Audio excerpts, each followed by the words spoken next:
morning again. I trust you guys are all doing great. Thanks for being back with the crew. I want to put out there a little challenge to you guys this morning to try and stick around for at least 4 or 5 minutes of the beginning of this video instead of clicking off to something else, because I'm going to talk to you about something that everybody in the world understands, but they have no clue. And that's fiat money. And I'm not going to get too deep into fiat or what that word means, but you can look that up. But printed money representing other values, we'll say, or real money, in which I call gold or silver or true assets. I'm not going to bore you with the whole precious metals thing today. I want to talk about value. I want to talk about how value equates to you in your everyday life. Because it's one of the most misunderstood things. See, we think scarcity creates value, which it does. It truly does. And in many ways, scarcity, like Bitcoin only having 21 million, or I have a great little, for instance, let's say your favorite entertainer is Beyonce or whoever, right? Whatever you like, country music, the Rolling Stones. Okay. What's the value of the ticket the week before the concert? It's pretty valuable. It might only come to your city maybe once every 2 or 3 years. So it's a very valuable ticket. You might think that thing's worth, well, it's almost unlimited to me. That's my favorite entertainer. I would pay almost anything to go see them. What is the value of the ticket the day after the concert? Not much. So value fluctuates a lot, in particular when it's controlled. That's not the right word.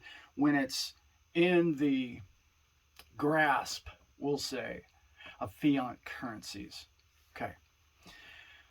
Another a great example that my son and I came up with a different video that I thought was brilliant is, what is the value of cement?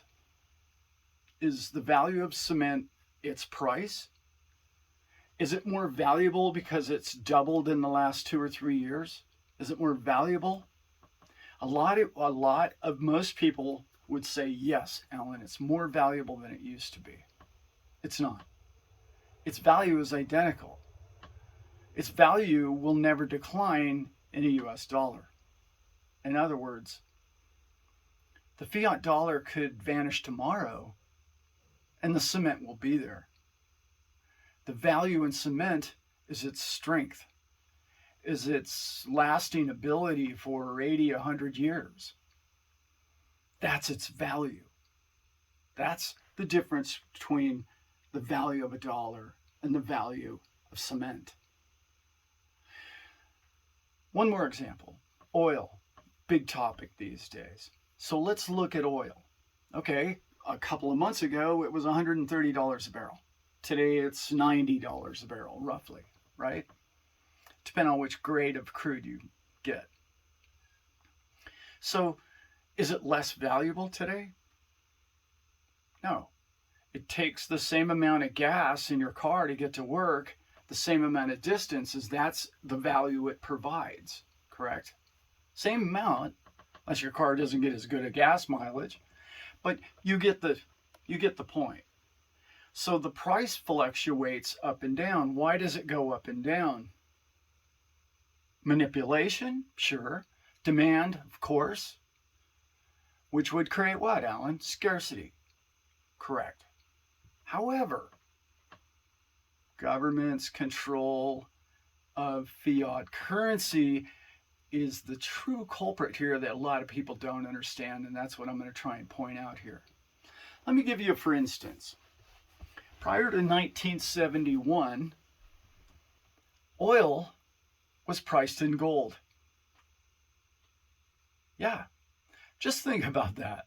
You had to trade your bars of gold or coins of gold to obtain oil. So why was oil such a stable price for the previous 80 years, except in wartime where it would go up in value, obviously? became overused, if you will, globally, its demand did rise. So demand is a factor. However, why has oil fluctuated so violently since we've taken it off gold standard? Most people don't even know that's the case, but it is the case. Why? Because fiat currencies aren't stable. In fact, the proof of their instability is the fact that if you look just 2 years ago, we went minus $35 a barrel. Somebody would have paid you $35 a barrel to take a barrel of oil. Now, technically, it was a futures market, and that's not exactly how it goes, but you get the point. They were paying people to take it, haul it away, because there was nowhere left to store it. It became a burden upon pumping it out of the ground. Where do you put it? What do you do with it?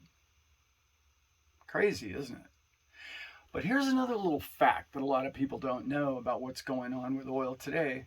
Do you know that the numbers recently came out and we're using less oil than we were 2 years ago? What happened 2 years ago? A bunch of people got the flu and then, that whole thing, and you were locked in your house. We're actually using less oil today than we did then when you were locked in your house. That's crazy. When you start looking into now the fluctuation of dollars is so sporadic that it doesn't even make sense any longer. Just think back a decade ago when, I can remember this too, I heard about it, but unfortunately I didn't buy any of it at the time. People were laughing at Bitcoin because it went over $1. Think about that. It was worth more than a US dollar. Well, that's just crazy. Who would pay $1.10 for this fake token? Doesn't even mean anything. It's just ridiculous. I don't even understand why somebody would pay $1 for that. It must be some pet rock thing or some scam or some Pokemon token deal, right? That's what we all thought back then. And now it takes, today, 22,000 of them. $22,000 it takes to buy one of those little Pokemon.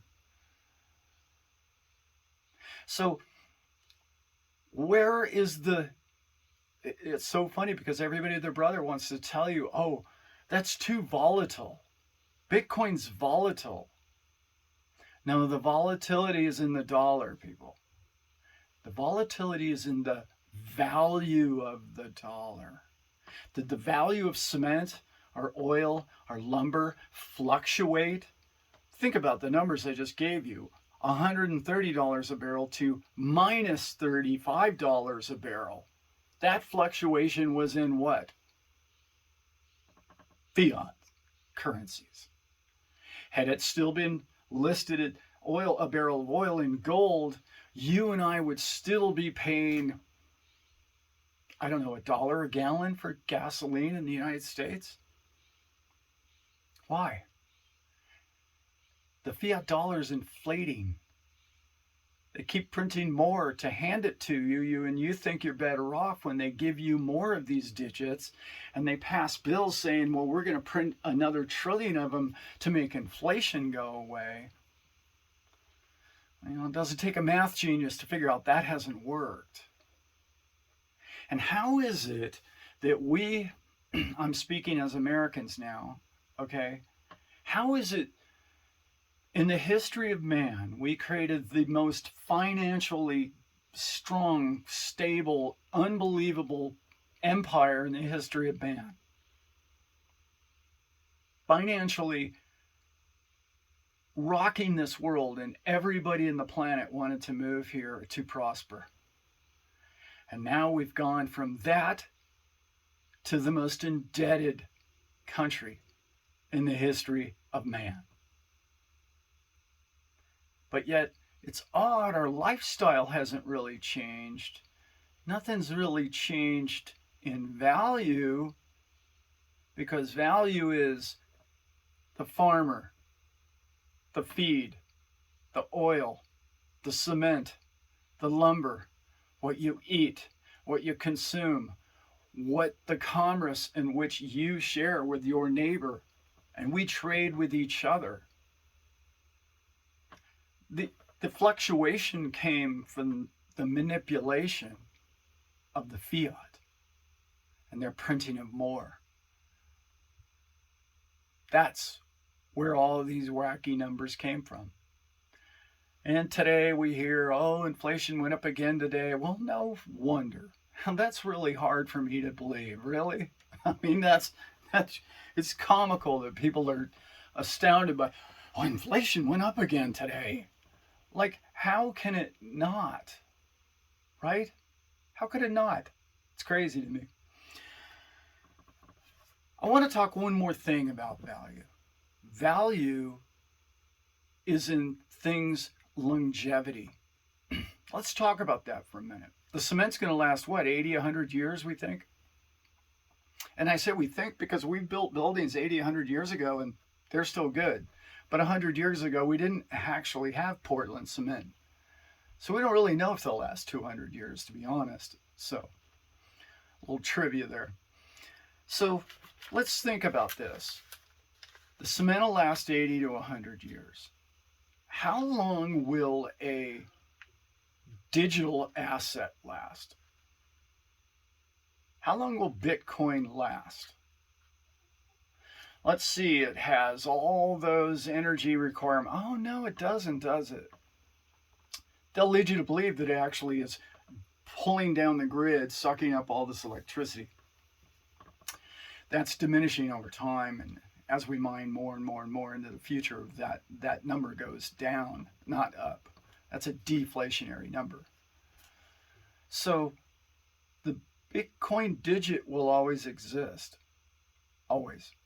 Well, provided there's electricity and internet, correct? Will that dollar in your wallet always exist? No. What's another thing that might exist forever? A gold coin? Sure. Silver coin? I mean, unless we start somehow in the future using either one of those precious metals as fuel, which technology, you never know where your future's going, that could possibly happen. Other than that, it's going to be here forever.